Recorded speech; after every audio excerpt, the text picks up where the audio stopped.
Cold and flu season has struck UC Merced, and has struck UC Merced hard. I'm here with Dr. Victoria Gallup to ask our Bobcats what they know about antibacterial resistance, to see if they know how to keep the sickness away with midterms coming up. Excuse me, miss. Do you know what an antibiotic is? Can you answer a short question for us? Yeah, sure. What is antibiotic resistance? Hello, miss. Do you know how bacteria become resistant to antibiotics?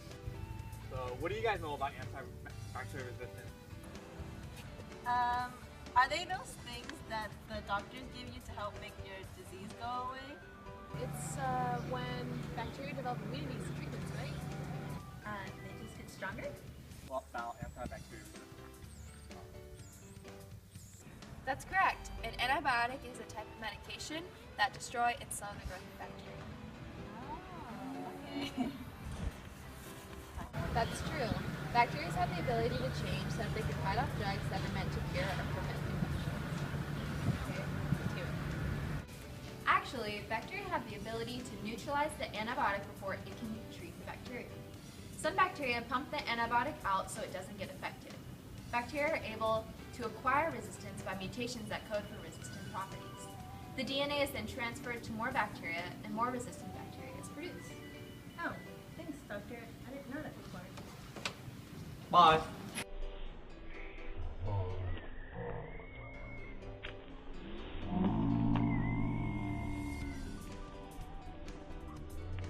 So, Dr. Gallup, why are bacteria becoming more resistant to antibiotics anyway?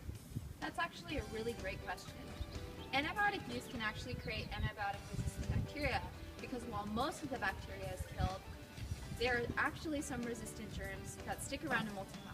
Also, antibiotics are not very effective against viruses like the cold and flu, so people must be using antibiotics properly to prevent resistance. Excuse me, do you have a minute?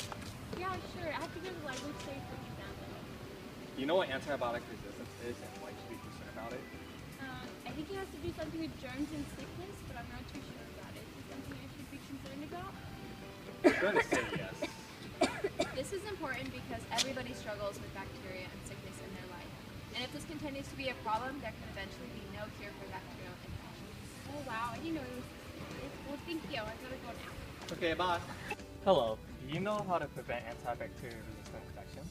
I'm not really sure, but it sounds like they maybe took to be. Can you tell me about it? You should only use antibiotics when they're beneficial, so do not take an antibiotic for a viral infection like the cold or flu, and do not save some of your antibiotic for the next time that you're sick. Take an antibiotic exactly as your doctor tells you and do not skip doses.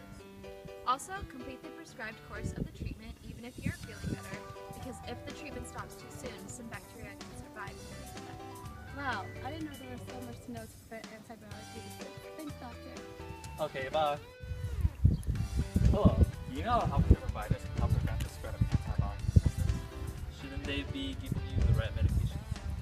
That's correct. Healthcare providers can help prevent the spread of antibiotic resistance by only prescribing antibiotic therapy that are likely to be beneficial to the patient and recommending the patients to use the antibiotic for the appropriate dose and duration. Cool. I didn't know that. Well, I guess that's all the time we have today. Thank you, Dr. Gallup. No problem. Okay, bye.